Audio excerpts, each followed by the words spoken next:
Coordonnateur de la zone régionale de l'Espagnol. Dans le cadre de ces activités, la cellule régionale de l'Espagnol, sous la tutelle de l'IA de Diourbel et l'association des professeurs d'espagnol, organise chaque année la journée régionale de l'Espagnol pour vraiment créer une émulation au niveau de nos élèves, puisque l'espagnol est une langue étrangère enseignée dans nos établissements du collège et du lycée.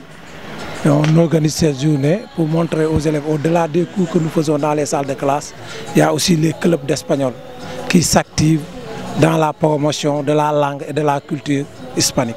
Pouvez-vous revenir sur le programme, et notamment les activités qui se sont déroulées ici? Oui, aujourd'hui nous avons accueilli d'abord les autorités administratives et académiques.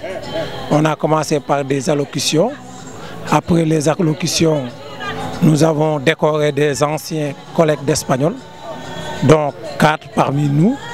Il y a Don Pedro, M. Pierre Sen qui fut CPI ici à Diourbel, Madame Thérèse Doc qui fut aussi professeur d'espagnol et retraitée, M. Ablaye Ndou, qui est professeur d'espagnol actuellement, qui était l'année dernière à Mbacké et qui organisait la journée, la première édition avec nous, mais affecté à l'Académie de Thiès. Donc nous devions une reconnaissance à son égard. Donc on l'a honoré aujourd'hui. Et enfin, M. Ousseynou Ndiaye, paix à son âme, qui est décédé il y a de cela 15 jours, professeur d'espagnol et principal du CMK Ngalgou, que nous avons honoré à titre posthume. Et après ces décorations, on a passé par les prestations des clubs, avec les clubs invités comme le club de l'UCAD, l'association des clubs d'espagnol de Dakar et les différents clubs des établissements de la région de Diourbel, à savoir le club de Diourbel Tok, le club du LEC, le club Miguel de Cervantes du lycée Cheikh Mamadou Moustapha Mbacké, le club de Kerembaye, le club de Paul VI. Est-ce que la langue espagnole est bien parlée au niveau de Diourbel, surtout du côté? Oui, la langue est très bien choisie, même au-delà de parler, parce que l'espagnol pratiquement est bien choisi au niveau de nos élèves de terminale, qu'il a choisi en LV1, au détriment des autres langues. Mais aussi on note que dans les classes intermédiaires, on a beaucoup plus de classes d'espagnol que pour les autres langues étrangères enseignées dans nos établissements. Pour dire que la majeure partie des élèves optent à étudier cette langue qui est l'espagnol et qui nous réunit tous aujourd'hui. On a vu la présence des Espagnols ce matin ici. Oui, il y a l'Institut Cervantes. L'Institut Cervantes est un institut de l'Espagne qui gère l'espagnol et la culture de l'espagnol dans l'Afrique subsaharienne, dans l'Afrique de l'Ouest même.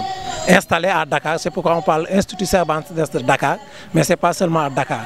L'Institut Cervantes aussi est venu ce matin pour porter main forte à cette journée qui ne fait que vulgariser la langue espagnole.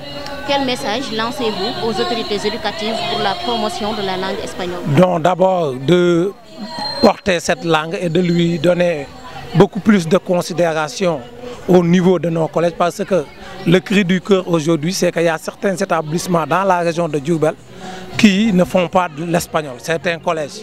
Et là, nous trouvons cela aberrant. Donc là, nous lançons aux autorités académiques d'affecter des professeurs d'espagnol dans ces écoles-là où l'espagnol n'est pas encore étudié. Mais aussi lancer un appel aux chefs d'établissement. C'est vraiment ahurissant.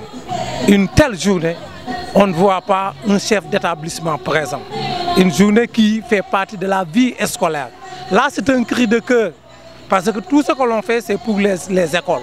Donc, on devait avoir une présence massive et un accompagnement de ces chefs d'établissement.